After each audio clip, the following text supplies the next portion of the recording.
Let's please retake your seats.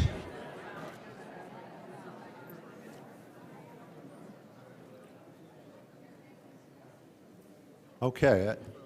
As a brief transition from the program of the day to the President's Forum, I'm going to very briefly summarize some high points of the day's discussions. First of all, I think we met our aims in providing you an exciting and informative program about developmental neurosciences. We can send you home with 3 driving principles that came up in every panel. That's to say, plasticity of the brain, contrasted with what many of us learned years ago, that the brain was fixed early in life.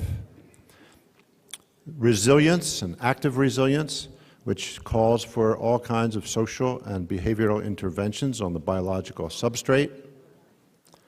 And then respect for the reward mechanisms of the brain that are so interconnected with cognitive and behavioral and socially driven decision-making that we call risk-taking. And risk-taking is a big problem. In the first panel, we learned, for example, that polygenic risk scores are now somewhat useful for schizophrenias, but nowhere close yet for autism spectrum disorders. We learned that it makes a big difference in the critical window to intervene with children in unfavorable circumstances, to put them in effective care settings, effective foster care or better parenting situations before a critical time of 24 months. We learned that the availability of the Simons Simplex collection has greatly stimulated and advanced work on autism disorders with many interesting findings. We've learned that synaptic pruning, an optimal amount of synaptic pruning, is critical for schizophrenias and maybe many other conditions. Surprisingly, a protein which we would associate with the inflammatory process mediated mostly through blood proteins, the complement system, actually uses those same gene products, those proteins, in other parts of our body, in this case specifically in the brain, complement factor C4, for this critical function of synaptic pruning. And it reminds us that we shouldn't be limited in thinking about the functions of genes and proteins by the names they were historically endowed with.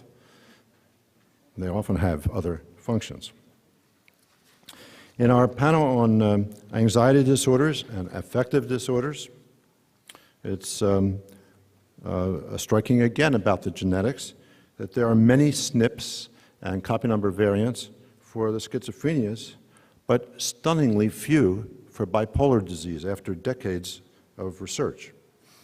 Each of these conditions, of course, is highly heterogeneous, and the patients are therefore highly variable.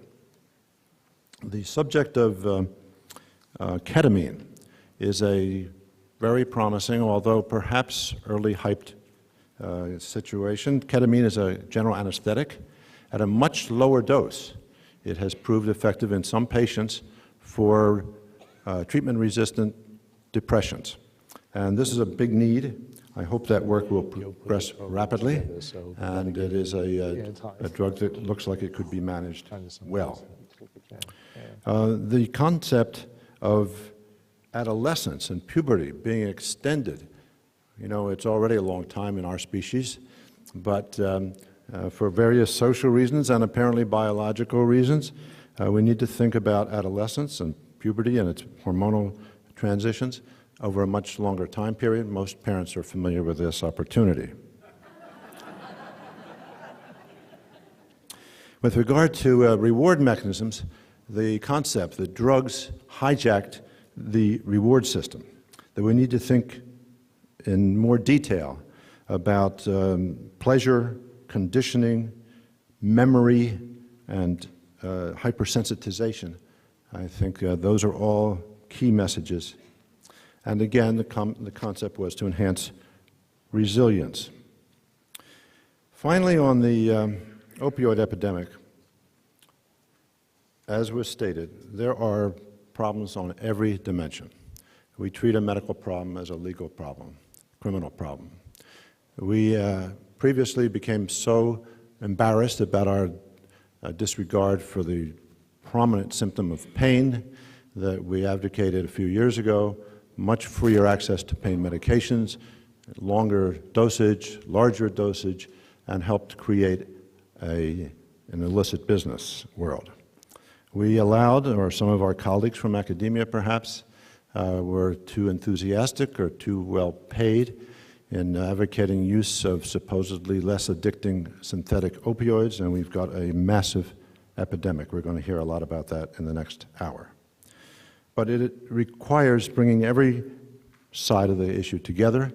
We must have providers who are not so frightened or feeling inadequate about treating patients with pain disorders or with addictive behaviors that the patients are neglected. We must make sure patients get care they must have without being locked up in jail cells. And we must indeed think about both pharmacological improvements and behavioral interventions of many kinds that can manage this big problem. It's certain that the differentiation of different kinds of pain is essential to this analysis, that neuropathic pain in particular is widely considered to be unresponsive to these synthetic opioids, and we have greatly overdone the effort to treat certain kinds of pain inappropriately while neglecting others. For those of you, I believe out on the table still, there are copies of recent NAM reports.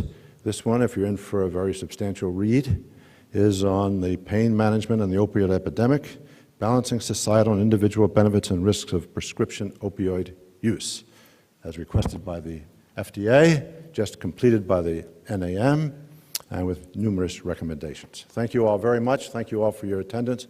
I'm eager to join you hearing our panel. Thank you very much. All right, I'm going to lead the way.